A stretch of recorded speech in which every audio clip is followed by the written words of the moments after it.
television. Health, like we know, is wealth, and there's a whole lot connected to our health and general well-being. These include exercise, lifestyle, diet, and a couple of other things. But then, what's the connection between the quality of our sleep and our general well-being?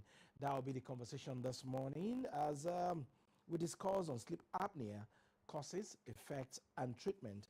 And we have in the studio with us this morning Dr. Soyemi Damilare, Senior Registrar, Family Medicine, LASUTH. It's our pleasure to have you. Thank you, sir. It's good to be here once again. It's a pleasure to have you always. You know, a couple of times I've had it on different fora, people emphasizing the importance of sleep and how it is strongly connected to our general well-being, the role of our diet, exercising. It's a whole lot when it comes to the emphasis on sleep. But then, what's the connection between the quality of our lifestyle, our general well-being, health, and sleep? Okay, thank you for that very important introduction and question. Sleep is essential. Sleep is a state of rest, usually. It's not a state of unconsciousness, but a state of low consciousness. A state whereby individual is not usually at a point not aware of happenings in their environment. So it's essential for life because it is one way by which man is able to repair body cells, repair and renew and refresh. The brain always needs that. Other parts of the body, the organs, they always need that. Even though the brain is not usually at sleep. Organs are usually functional, but at a low state. Except when you are dead. Except the individual is dead. So the relevance is such that without quality sleep, individuals may have a shortage in their lifespan. Okay. And because the cells are not repairing, there's no renewal, no even intelligence, talking about connecting the nerves together, the neurons, as we call them, they are not able to do their function because they are lacking in this expected mode, talking about rest mode. And that's where the refreshing renewal occurs. So poor quality of sleep can actually affect our productivity. Is that what you meant? It will. It does, actually. I don't know if you have experienced this before. There may be many watching us right now who can talk about how they were not able to perform at work just because they could trace it to maybe getting 2 or 3 hours of sleep, which is not what is recommended for adults. 7 to 9 hours is what is recommended globally. I know we are in a busy world. Everyone is busy, but it's not so much in terms of the number of hours, but in terms of quality. Yes, somebody can sleep 7 to 9 hours and become awake and find out that they're having a headache, still feeling tired, as if they never slept. So it is very, very essential because there are other medical conditions that individuals may have. We talk about sleep disorders, insomnia, sleep apnea that we're talking about, but there are other conditions that individuals may develop from lack of sleep. It's more like a stress mode if you are not getting quality sleep. So stress hormones, cortisol, adrenaline, they are high and they are responsible for these inflammatory conditions. We talk about the hypertension, which is common, cardiovascular disorders generally, and then we look at diabetes, obesity. These are risk factors, even depression and anxiety. Okay, so earlier you mentioned 7 to 9 hours as the number of hours of sleep that an adult should have. Yes. What about children? Okay, children can have even up to 10, 11, 12 hours of sleep. Yes. So age affects what is required. Children, because they are growing and then the brain neurons are connecting more, they need more of that mode. You know, we mentioned earlier, and most especially the fact that most children are in school, they have to study and all that. So for the brain to be able to connect together the things that they are learning, they need to get that quality sleep. There is the light sleep, initial aspects, early few minutes, individual still aware of their environment. By the next stage, individual may not even know that they're already having some low level of breathing, they're pumping, heart pumping and all that. Muscles begin to relax. But when there's the deep sleep, that's where we really get that quality sleep. And then we move to a stage where individuals coming awake, that's where individuals may have some dreams and all that. So there are different phases and of sleep. Each, yes, is a cycle, and each cycle must be complete within the number of hours that is expected. Oh, okay, so back to the business of the day. What exactly is sleep apnea? Okay, so sleep apnea is a medical condition. A diagnosis is described as a state where individual has cessation in their breathing during sleep. Does it mean that we don't have cessation in breathing during sleep? It happens, but there's a number of times that is expected to happen.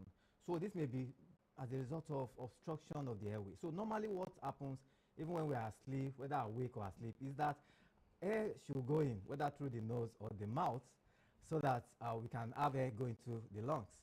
But we have what we call the upper airway. I hope I'm not using too much medical terms here. So I describe that as those structures that are up there from your nostrils to your throat, and then the lower one, there are some structures, the trachea and all that, to the lungs. So we are talking about the upper airway. Usually there's an obstruction and maybe due to excessive relaxation of the muscles, abnormal anatomy of that area. So air is not allowed to go in.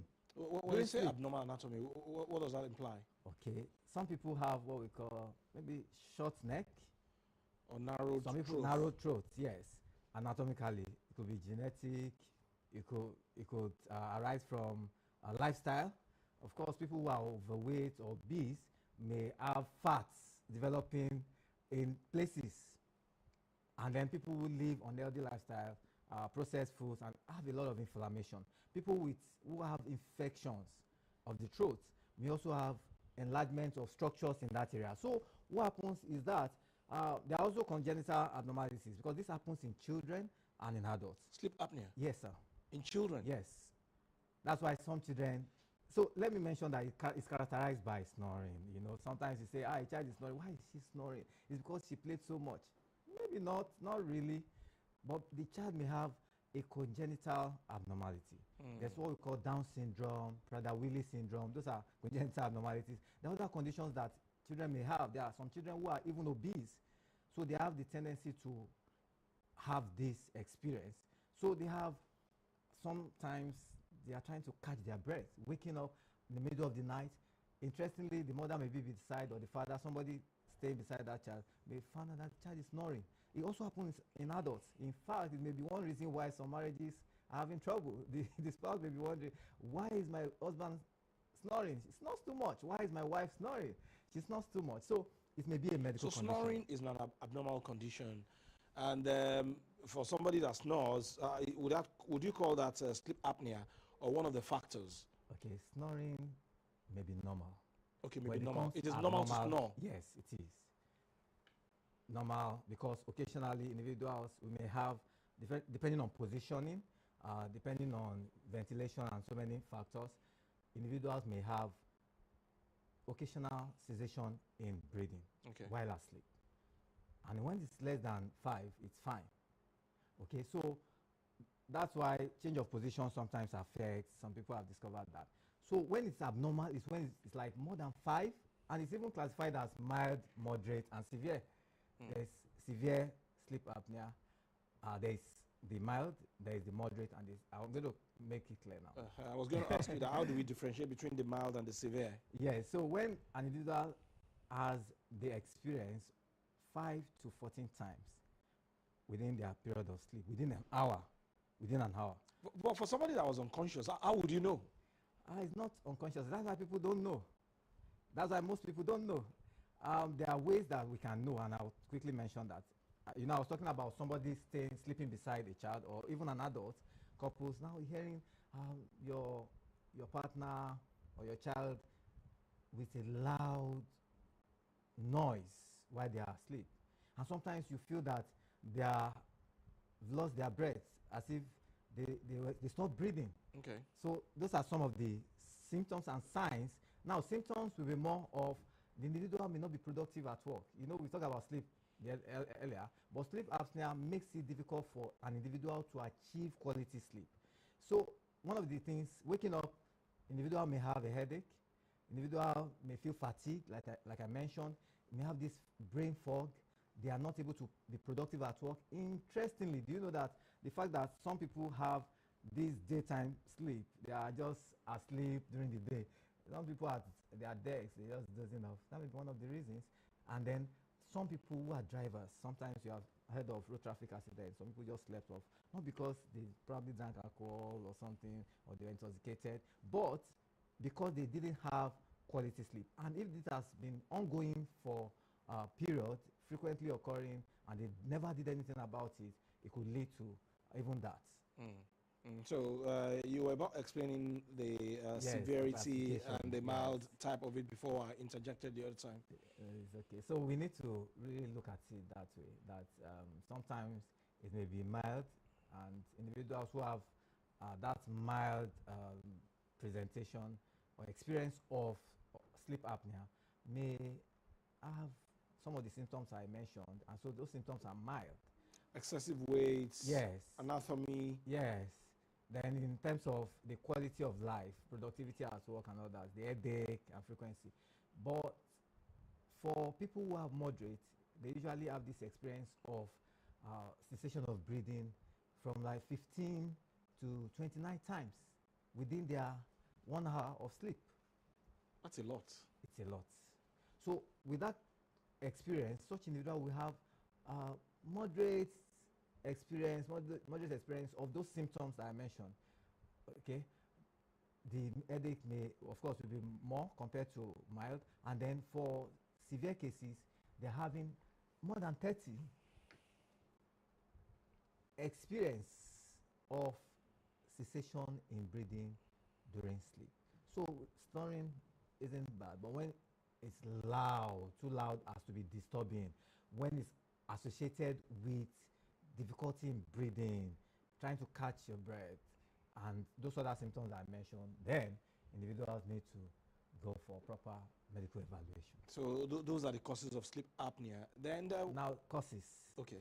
We just mentioned 1, 2 or so causes, but let me break it down, because the causes, we talk about risk factors actually, and it could be anatomical, just like I've mentioned some of those symptoms. Genetic, congenital abnormalities, okay, the structures in the neck, recurrent infections, those are some of the features. Infections of the throat, basically. So people who have recurrent tonsillitis, adenoids, say, I feel pain in my throat, I don't know what it is. Sometimes they check and they go to the hospital, the doctor discovers it. But people who have this recurrent experience, because what is happening is that there's inflammation.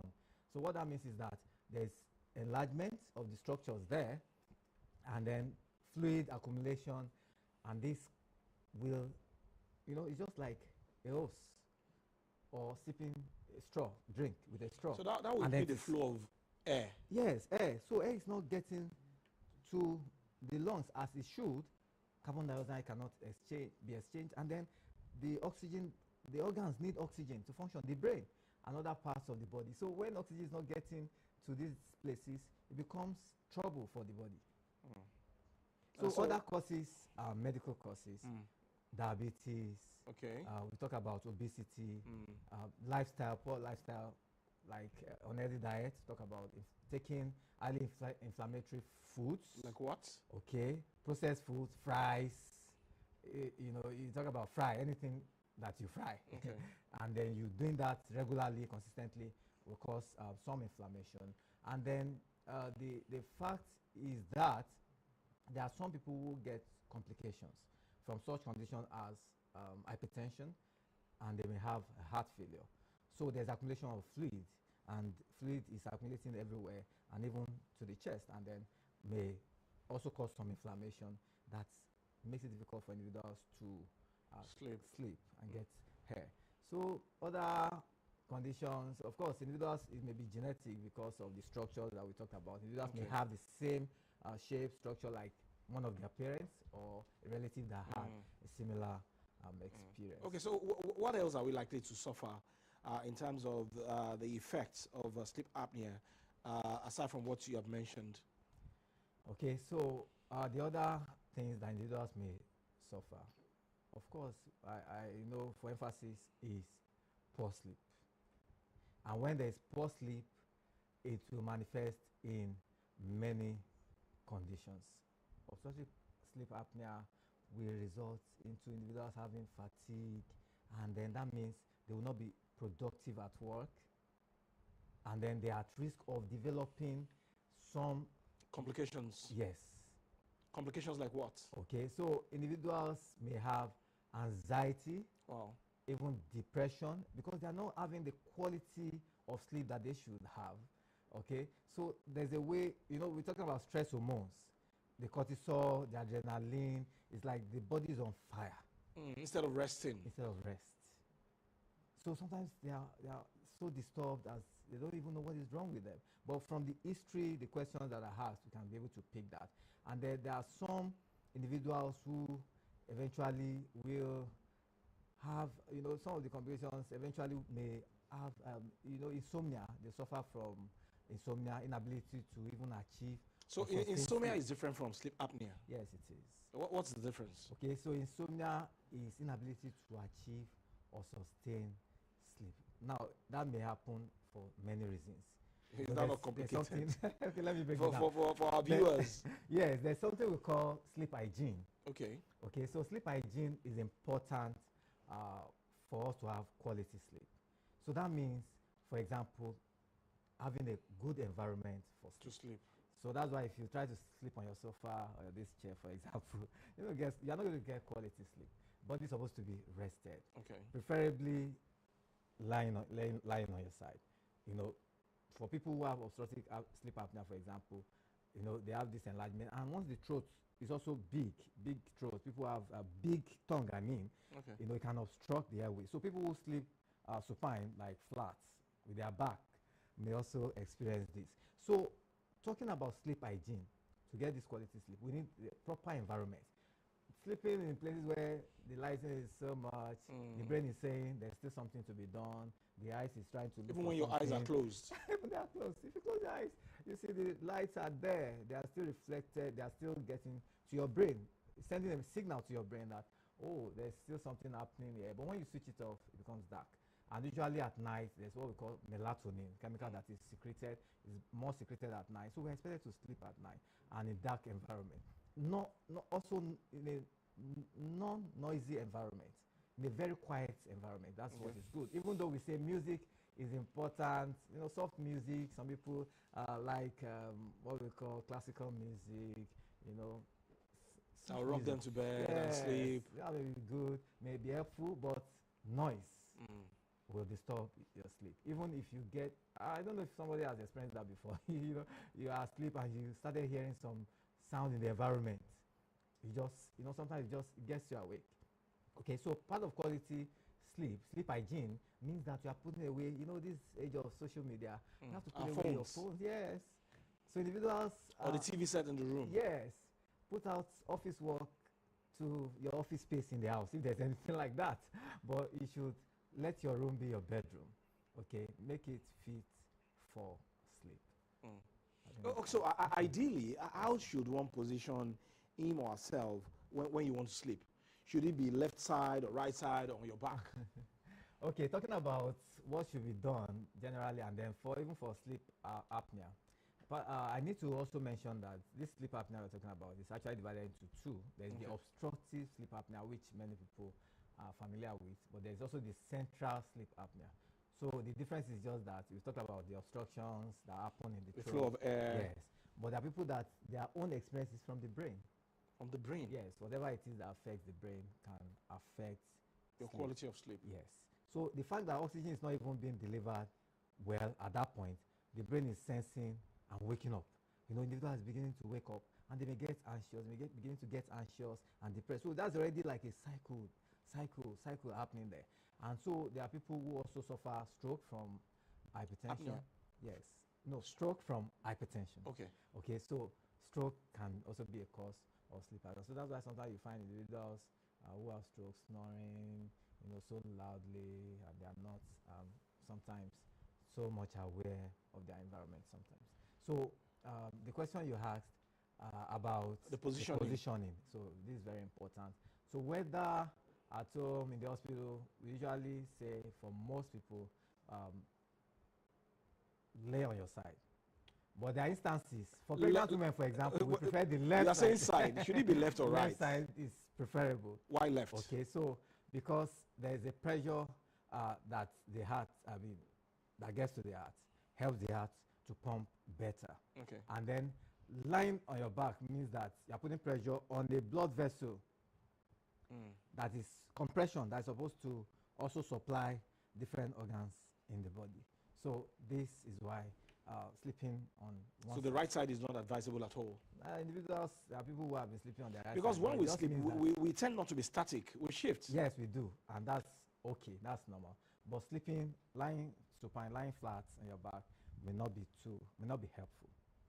Of course, there are occasions where the doctor may say, please lay on your back. So those may be occasional issues that need to address certain conditions. When the body is inflamed, which was what you mentioned earlier, yes, what are the signs that one is likely to see or suffer? Okay, thank you for that question, sir. So inflammation simply means that there's a part of the body. I describe it, for example, if I hit my hand on this table, maybe because of my complexion, if somebody that is light complexion, of course, even for me, I can have a swelling. So anyone who has that impact can have a swelling. So what happens, inflammation in the other parts of the body, in the organs, in those places, in the intestine, for example, means that there's a trigger, there's an injury. It could be from anything. And then that injury causes swelling, responsible for redness, and then some fluids being secreted, because the body is trying to repair and to undo the situation. So this is what inflammation means. So now some of the symptoms that individuals who are inflamed, who have inflammation may have. That inflammation also means that we are talking about the cells here. So the cells, the body organs are made up of tissues and cells. Now they are not able to perform their function as they should, because that is a disturbed state. The exchange of materials that should happen between cells will not find it difficult. It's like you have caused an injury here. It's a breach. So individuals may have fatigue because those cells are not functioning well. They will have this brain fog, like I mentioned earlier. Individuals may have even abdominal pains. So that's why we talk about gastritis, all the itis that we usually mention, gastroenteritis. So those are signs of an inflamed body. So once there's inflammation, the body tries to deal with it. And so individuals can even vomit, can pass wateries too. So inflammation is not actually good for the body. Okay, someone sent a question here asking that does inflammation, does it have anything to do with leg pain or knee pain? Sure, it does. Okay, so leg pain, knee pain, for example, arthritis is inflammatory process. Okay. So that's why the basic cause, most metabolic conditions have been attributed to inflammatory conditions. So now arthritis, inflammation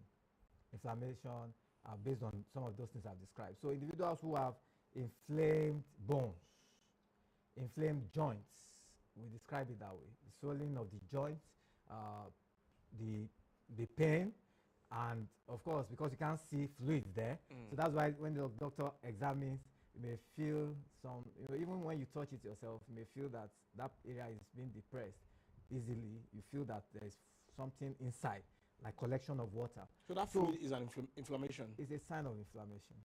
And then it puts pressure in that area. The individual finds it difficult to move their joints. So inflammation can happen in the leg, in the muscles, in different parts of in the intestine. And that can also affect the quality of our sleep. In the brain, yes.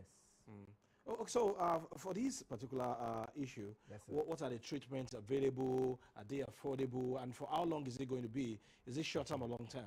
Okay, so the first thing about management is to have proper evaluation. So you need to see your doctor if you are having any of those symptoms that I've mentioned, and then if you have had anyone complain about you snoring, loud snoring, some people just ignore it and say, no, everybody snores, everyone snores. Some people even say, I don't snore, Joe. I've heard people say things like that before. But it's somebody sleeping close to you that can tell you that, oh, this was really, really snoring. You could hear you in the other room. So when you begin to have things like that, you should see your doctor, and that's very important for proper evaluation. It could mean anything.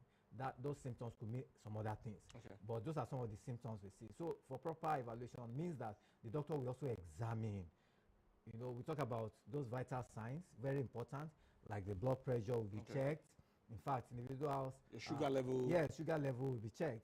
The throat examination will be done by your doctor. So that's why you cannot just make that diagnosis for yourself. The individual has to go to the hospital. So now, we are talking about management. So there must be proper history and examination. And then we talk about the need to investigate. There are basic investigations. We talk about blood sugar, screening for people who have hypertension, high cholesterol levels. Those are other things. Now, part of the science is also the body mass index. So high cholesterol can also affect your sleep? Yes, because not in isolation. Okay. Yes. It comes with some other issues. Yes. The tendency to be overweight or obese, the tendency, even though it's not only people who are overweight or obese that have high cholesterol.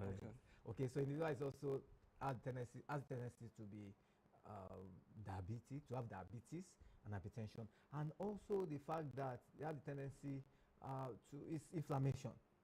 So inflammatory processes happen, even in the liver, inflammation, hepatitis and all. So we're not going to all that, but we are talking about management. Yeah. So I must mention that lifestyle is a major aspect of this management. When you say lifestyle, what do you mean by that? Yeah, we say that a lot, and we won't stop saying it because our lifestyle really has a lot to do with how healthy we are. Now, lifestyle means that how we sleep, for example, having a regular time that you go to bed. It's also part of the hygiene. You must have a time because your body will be programmed that way, and it's good for the body. That's the way God has designed the body. A time to be asleep, a time to wake. So when that cycle is well noted by your body, that is fine. That's part of the lifestyle. And then doing all those other things that we mentioned. Now, part of lifestyle means that individuals monitor their weights, because there's a normal body mass index. Okay. And we say, okay, between 18 and 25. So individuals who are having less than that, underweight, people who are within that range, above that 25, overweight, and then above 30, obesity. So we don't want, because we mentioned earlier that obesity is one risk factor, so individuals need to control their weight. We are still talking about lifestyle. So that means that diet, healthy diet is important, because what you eat determines how you function. Look, not function, how the body shapes itself. If you eat a lot of junks, fatty meals, heavy consumption of carbohydrates, if you are the one that eats late at night, you didn't eat earlier in the day and you felt, just give me my bowl of eba at night. Whatever it is you want to eat at night.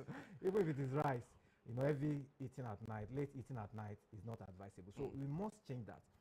And then, not exercising. And the end product of this carbohydrate is sugar. Yes, sugar. Sugar. And that can inflame the body. Yes, can lead to developing diabetes and some other medical conditions. Now, physical inactivity is another one. Don't forget that part of diet, I mentioned earlier that all our fries, thank God for fast food these days. Occasionally, you may want to indulge, but if that's the way you live your life, individuals live on fast food, is building up something. Inflammation is building up something, adding more weight than expected, than normal for the individual's age. So those are some things that need to be changed. Then physical inactivity. Sedentary lifestyle is the new smoking. Yeah, that is it. Because people who have, people are even stopped, most people are stopped, they're stopping smoking, not even in public. People who do But do you know that even this sedentary lifestyle, social So media, smoking is also a working factor. remotely, What about alcohol? yes, cause inflammation. Alcohol too. Alcohol can depress the brain, and especially people who take alcohol at night, evenings, feels the brain is not able to pick that there's something happening, and depresses the lungs in their in their ability to take in oxygen also. So the physical inactivity puts individuals at risk of becoming overweight, becoming obese, and sedentary lifestyle, like I said, is the new smoking. So we have to we must be active, we must exercise. Yes, you don't have to do the 10,000 steps, but if you start gradually and pick up 5,000 steps in a day, thank God for different apps, thank God for smartwatches. You can use all that to monitor your physical activity. In fact, those apps, interestingly, they give us, what do you call it now? Results, reports about our health. Have you discovered? Yeah. You remember that sometimes they're able to even assess and say you have a good heart rate, you have this, you have that. So we must be physically active, and that's one of the ways to reduce weight. For people who are suffering from obstructive sleep apnea, they're able to reduce weight, and this can help to reduce the swellings, the inflammation, and all that is there that causes this condition. Of course, we must be careful. Some people will think, oh, why don't we take medications for sleep? That was my next question. Yes, because for some people who are not able to sleep well, yes, sleep for hours, they resort to medication to make them sleep. And that's, for me, is not really ideal, according to what I was told by one medical practitioner. So how do people who are not able to sleep for hours or sleep deep, how should they handle their situation? Okay, very good. We started by talking about it, but do you know that for people who are suffering from obstructive sleep apnea, some medications are actually implicated? Some antidepressants, even even the sleep medications. That's something, because what that does is to depress the brain and further worsening the condition, because the brain is not able to pick that oxygen is low, because the brain controls everything, and it's not able to pick that oxygen is low, I'm not getting enough oxygen, and if that is depressed, it can even lead to death. Yeah, even though it's rare. Earlier you said we should condition our body to sleep at a particular time of the day. For people like you on night duties, what's the way out for them? Okay, I like that question. For nurses, pilots, people who do shifts, even in the media, I know there are people who do shifts.